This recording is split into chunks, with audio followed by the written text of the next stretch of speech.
you don't know the thing, don't talk about the thing. Barack Obama.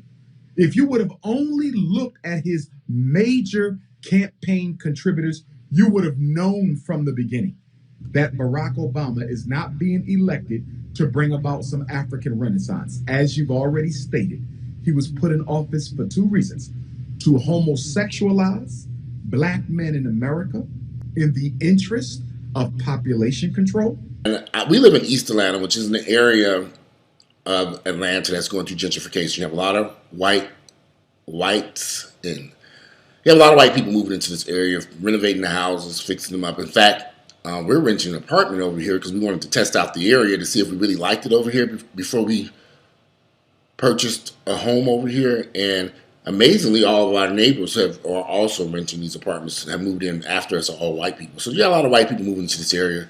But at the same time, you got a lot of poverty-stricken African Americans who live here in this neighborhood. You have a couple apartment complexes of Section 8 in government housing that are just horrible, horrible conditions, and the people are really poor. So you have a couple of those apartments around here. I would say we have probably about 10, 15, maybe 20 apartment complexes in East Atlanta where they need to be torn down or renovated and replaced with some type of new housing, which will possibly happen over the next 10 years. I think in 10 years, East Atlanta will be a beautiful neighborhood of wealthy white folks like they did in Kirkwood, in Eastlake, and Old Fourth Ward. They're going to run these black folks on the out of here, which is what they're doing now. This lady, a black lady with 3 little boys. It's around 6 o'clock because I left the gym at 6. So it's somewhere between 6 and 6:30. The sun is going down. It's really dark outside. And she has these 3 boys up there with no jackets on. They're just standing there with pants on and long sleeve shirts. Now I'm looking, thinking, it's freezing out there because I have a jacket. When I left the gym, I put my jacket on, put my hoodie on, put my skull cap on. I was thinking, wow, this woman does not have any. Why does she have coats for these boys standing there? And you can tell they were standing there shivering, cold, waiting for the bus. They're standing up there waiting for the bus. She's standing right outside of the Family Dollar store.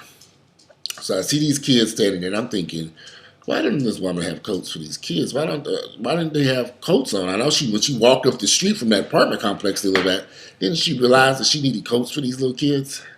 Maybe she should have went back home. So in my mind, I'm thinking, they must not have any coats. And I see this frequently over in this area, these kids walking around here, no coats, no jackets, not prepared for the weather conditions. And it's rough for these little kids. And I've seen some horrible, horrible stuff over here in East Atlanta. Stuff that I forgot about because we lived in Buckhead for a long period of time.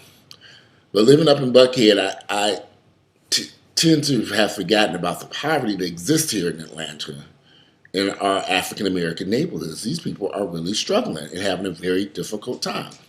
Anyway, I parked my car, and they're right in front of my car. So I get out the car and I said, I just said, okay, let me ask her. So I walked up and said, do you have coats for these kids? She's like, I didn't realize it was this cold out here. But no, I didn't have any coats for them. I'm like, okay. So I'm looking at the little kids sitting there. They looking at me, and I'm thinking they need coats. The wind is blowing. It's cold out here. She's waiting on the bus. And I was thinking, well, maybe I can run her where she needs to go so she can get where she needs to go. Or maybe I need to take her someplace else so that she can... The lady, I'm sitting there talking with her, and it's freezing cold. I'm freezing. I'm thinking, damn, I just left this coat in this gym. I'm sitting up here with these kids. So I said, okay, let me go into this Family Dollar and see if they have some coats. They should be cheap. Right there at Family Dollar. I walk in there, I look around, and sure enough, I found some little coats for the kids. So I went back out of the store. I said, look, I saw some coats in there. Do you mind if I buy them some jackets? She said, oh, you would buy them some jackets? Thank you. Oh, thank you. So I said, okay. Went back inside, got the coats. Coats were cheap, $10 each. Then they were on sale. Bought the little coats. Then the store manager saw what I was doing. She gave me another discount off the coats. I didn't mind buying these coats for these kids. I'd rather these kids to have a nice, warm coat before they end up sick or whatever. It's freezing outside. Why is this woman... I don't understand African American women. I don't understand African American women. They have these children. They cannot afford to feed them. They cannot afford to put clothes on their backs. They don't have a car to transport them around town. They're catching MARTA. But back to, so anyway, give them the coats. We snatching the tags off. The boys are putting on coats. They all like, thank you. They're so happy and everything. They got new coats and stuff. These are little kids under the age of 5. It broke my heart. In my wallet. That was the last little bit of money I had. I was supposed to went towards my gas tank, but I got some money, so I'm not financially hurting. I did not mind buying those coats for those kids. But I see this so often. I'd have to buy thousands of coats all up and down Boulder Crest roads for these kids. What is going on with these African American children, women? What's wrong with these African American women who have these children? They can't afford them. Where was her husband? Boyfriend? Baby daddies? What? I saw one couple one night arguing at the gas station across from Family Dollar, and she was cussing him out. The 2 kids were standing there crying. She was telling his man sat there with dreadlocks on his head, Jordans on his feet, cussing him out because she needed stuff for her 2 kids. Just right across from Family Dollar. I've seen some tragic stuff taking place in this area over here, and I just shake my head because I just say, okay, why are they having all these children nobody can afford to take care of? And there's a lot of children in this area, a lot of them poor. These parents don't have anything. They don't have a car, can barely feed them, can't put clothes on their backs, can't take care of them. These kids are growing up in poverty like you would not believe. Right here in Atlanta. A lot of us, either we don't see it or we don't want to see it, or we drive by it and we don't want to see it. We have blinders on. And it's a tragic situation. And it's happening too often. When you got 70% of African American women dumb enough to have a child without a husband, without a man that's committing himself to taking care of her and those children. These little boys I gave those coats to, they were the cutest little kids you ever saw. They needed some haircuts too. Kids are expensive. These women having these kids think that they can take care of them. How? No job, no income, no transportation. What are they thinking? They're not thinking. African American women have got to be the dumbest women on planet Earth. There's no way in hell I'm going to lay up next to some man, have his kids, and he cannot provide and take care of these children. Why would I allow such a thing to happen?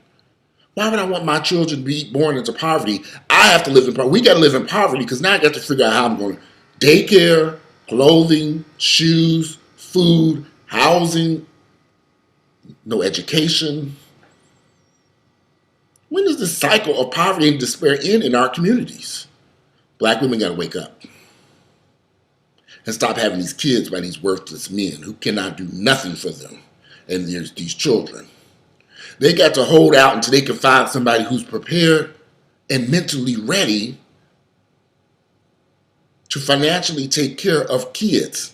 Sometimes that means waiting for not having children at 16, 17, 18, 19 years of age, waiting until you 28, 29, 30 plus years of age. When you got an education or some type of job or something that you can offer these kids you bring into this world. The poverty I see over here, and it makes you wonder, all the white folks are moving in here and they see this poverty too because they talk about it all the time. The crime rate is still high. These teenagers are breaking into these houses, stealing all these white folks' stuff, stealing their plasma TVs. So the white folks are hiring private security guards. They're doing what they need to do to try to change the neighborhood. I get it. The complex we live in, they got so much security is over here unreal. I've never lived someplace where you got 10 security guards with guns walking around. We got gates, big cameras up, big security buses. It's just, this place is huge.